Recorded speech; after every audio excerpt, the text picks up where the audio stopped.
야, 이게 사실은 굉장히 원희룡 내정자 입장에서도 상당히 부담스러운 자리임은 분명합니다.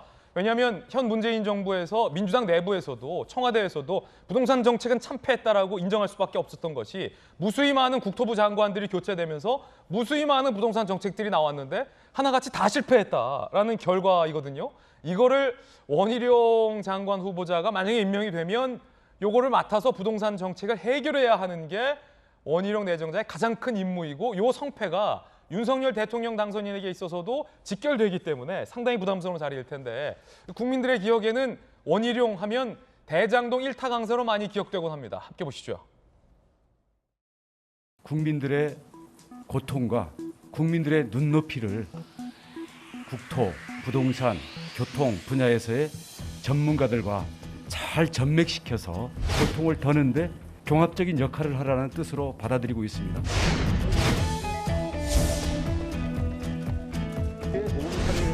본부장이 유동, 로비 자금에는 다 몰아주기 했던 게 첫 번째 의혹의 점이고요. 측근이냐, 이게 두 번째 점이에요. 의혹의 점, 남욱과 정영학은 대한민국의 떴다방 전국구 선수들, 부동산 개발의 금메달리스트들, 그러니까 완전히 드림팀.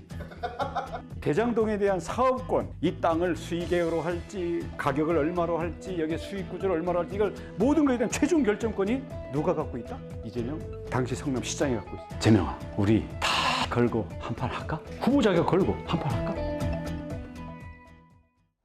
마지막은 이제 이 유튜브에서 이재명 당시 후보에게 재명아라고 얘기하면서 우리 후보 자격 걸고 한판 할까라고 제안하는 영상이었고 지금 이 시각 반갑습니다, 여러분. 잘 부탁드립니다. 정부 과천청사에 원희룡 국토부 장관 내정자가 방문을 한 모양입니다.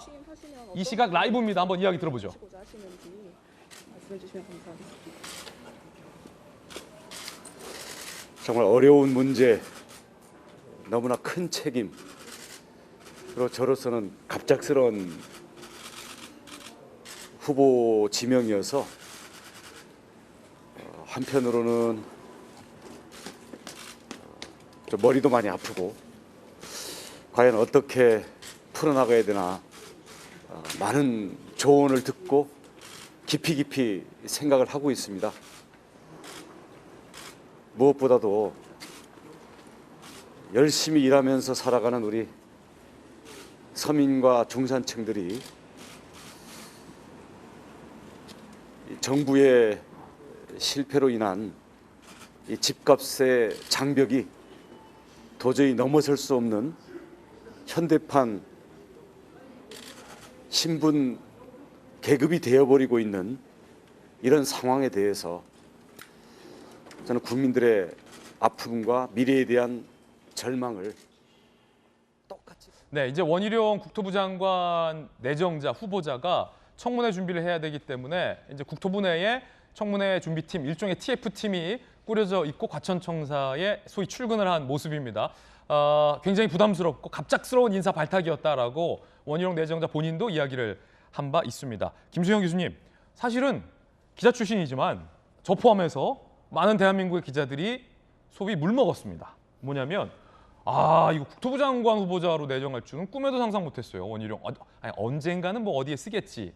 뭐 총리? 아니네. 당대표? 무슨 생각이지? 이랬는데 국토부 장관이라니 예상하셨습니까? 솔직히 좀 놀라운 인사였죠. 예. 다들 반응이 어떤 부동산의 전문성을 가진 사람은 아니기 때문에 비록 뭐 제주도정을 책임진 적이 있긴 하지만 부동산 전문가가 아닌데 갑자기 국토부 장관이라니 좀 뜬금없다라는 반응도 있기는 합니다만 그래서 이제 그 원희룡 그 내정자도 좀 갑작스러운 인선이었다라고 얘기를 하고는 있는데 사실 예. 원희룡 내정자의 입장에서는 전혀 마다할 이유가 없는 자리라고 봅니다. 왜냐하면은 이제 그 부동산 문제가 굉장히 경제 문제를 넘어서 정치의 문제가 됐잖아요. 굉장히 그 우리 사회를 관통하는 아주 중요한 화두가 되었기 때문에 만약에 원희룡 내정자가 이 문제를 맡아서 뭐 자기가 있는 동안에 부동산 가격을 안정시키고 예. 굉장히 성공적인 부동산 개혁과 여러 가지 세제 개혁 이런 것들을 유도해 낸다면은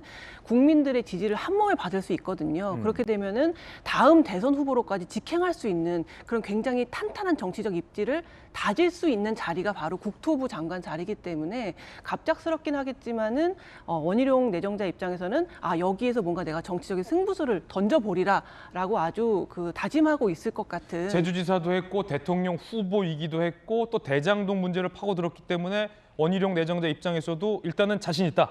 그렇죠. 그리고 만약에 대선에 자기가 나가고 싶다면 내 업적은 이것이다라는 예. 것을 만들어 놔야 되거든요. 그것을 가장 잘 만들 수 있는 분야가 부동산이죠. 근데 물론 이게 잘 돼야죠. 이게 근데 쉽지가 않지 않습니까? 그래서 예. 어떻게 될지는 알아봐야겠지만 앞으로 봐야겠지만 원희룡 내정자 입장에서는 이것을 잘 업적으로 만들어서 예. 내가 5년 뒤에 대선 후보로 나섰을 때 업적으로 내세우리라라는 어떤 그런 장기적인 플랜까지도 가지고 있을 것 예. 같다는 생각이 듭니다.